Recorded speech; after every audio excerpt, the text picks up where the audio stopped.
안녕하세요. 생방송 부동산 박진주입니다. 정부의 전월세 임대소득 과세 방침 발표 이후로 이 수익형 부동산 시장에서 비주거용 상품이 인기라는 소식 저희가 전해드렸었는데요. 특히 서울에 있는 이 주요 지식산업센터의 임대 수익률은 오피스텔이나 상가보다 높은 것으로 나타나서 투자자들의 관심을 끌고 있는 상황입니다. 따라서 서울의 서남권과 동남권을 중심으로 대규모 지식산업센터의 공급도 이어지고 있는 상황인데요. 그래서 오늘 현장 탐사에서는 서울 동서권을 중심으로 분양 대전이 열리고 있는 지식산업센터에 대해서 이야기를 나눠보겠습니다. 먼저 부동산 전문가 연결해봅니다. R&DS 부동산 투자연구소 유영석 연구원, 안녕하세요. 네. 네, 최근에 지식산업센터의 인기가 거셉니다. 이 기존의 수익형 상품들과는 다른 이 특별한 점들이 눈에 띄는데요. 어떤 점들이 있을까요? 네, 지식산업센터는 3층 이상, 6개 이상의 공장이 입주할 수 있는 건축물입니다. 지난 2010년 관련 법률이 개정되면서 아파트형 공장에서 지식산업센터로 이름이 바뀌게 되었습니다. 업무 시설의 고정적인 배우 수요를 확보하고 독점성과 희소성이 뛰어나다는 장점을 가지고 있습니다. 네. 또한 지식산업센터의 분양가는 보통 3.3제곱미터당 700만 원에서 900만 원 선으로 1000만 원대를 넘는 주거용에 비해 저렴한 편이고 주거용과 달리 법인 위주로 장기 임차를 하기 때문에 안정적인 투자처로 각광을 받고 있습니다. 네. 여기에 높은 임대 수익률도 사람들의 관심을 받기 충분한데요. 2014년 1월에서 2월간 지식산업센터의 임대 수익률은 연평균 7.12%로 집계가 되었습니다. 그렇군요. 분양가는 저렴하고, 네, 임대 수익률은 높다 보니 투자자들의 관심을 받는 건 당연한 것 같은데요.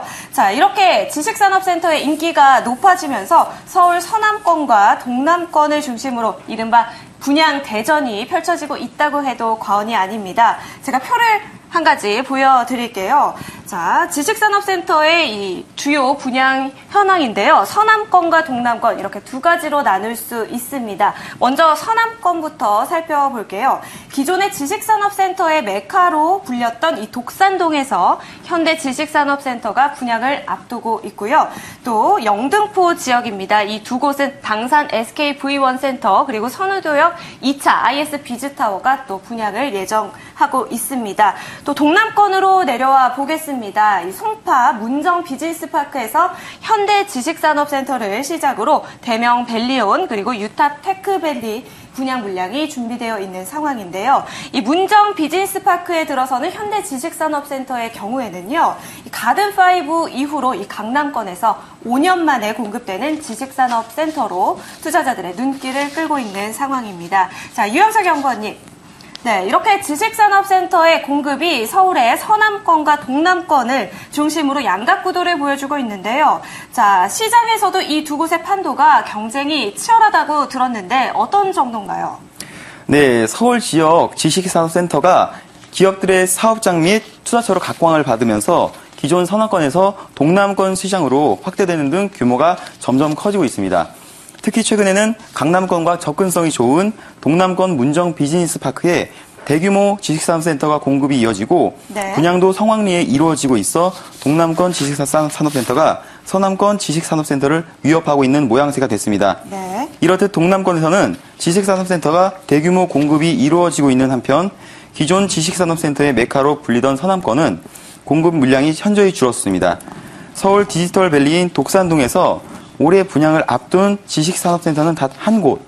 그러나 서남권에서 지식산업센터의 공급이 급격하게 감소하면서 오히려 현재 분양 중인 서울 서남권 지식산업센터가 가치가 높아지고 있습니다. 그렇군요. 또 문정 비즈니스파크에 분양 중인 지식산업센터의 분양가가 3.3제곱미터당 평균 900만 원을 상회하는 것과 비교하면 서남권 지식산업센터는 3.3제곱미터당 700만 원 내외인 저렴한 가격이 장점으로 꼽히며 투자가 성행을 이루고 있다고 말씀을 드릴 수 있겠습니다. 그렇군요.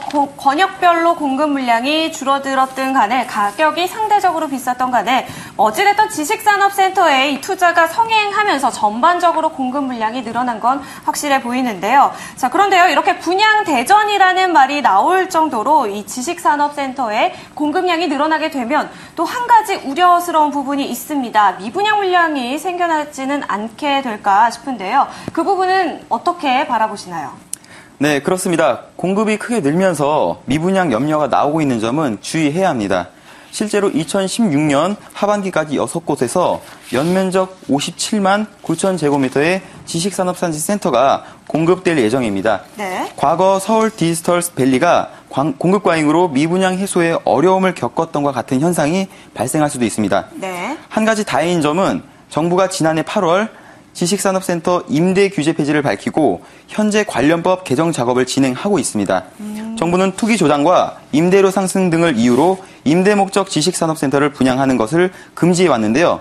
이 임대 규제가 폐지되면 일반 개인 투자자가 지식산업센터를 분양받아서 세를 놓는 게 가능해져 투자 수요도 더욱 늘어날 것으로 보입니다. 네, 투자 수요가 더욱 늘어날 것으로 보셨는데요. 그렇다면 미분양 물량은 아직은 좀 걱정하지 않아도 된다라는 말씀해 주셨습니다. 이 밖에도 최근 경매 시장에서도 지식산업센터의 투자 분위기가 좋습니다. 이 4월 지식산업센터의 낙찰가율은 80.7%를 기록하는 등 높은 수준을 유지하고 있고요. 또 4월 기준으로 낙찰률도 70%가 넘는 것으로 나타나서 지난 3월에 집계가 됐던 27.91%에 비해서 상당히 높은 수준을 기록을 했는데요. 자, 올해 서울 서남권과 동남권을 중심으로 펼쳐지는 이 지식산업센터의 분양 대전 앞으로 어디까지 이어지게 될지 그 흐름을 지켜보도록 하겠습니다. 오늘 현장 탐사 함께해 주신 R&DS의 부동산 투자연구소 유영석 연구원 오늘 말씀 고맙습니다. 네, 감사합니다.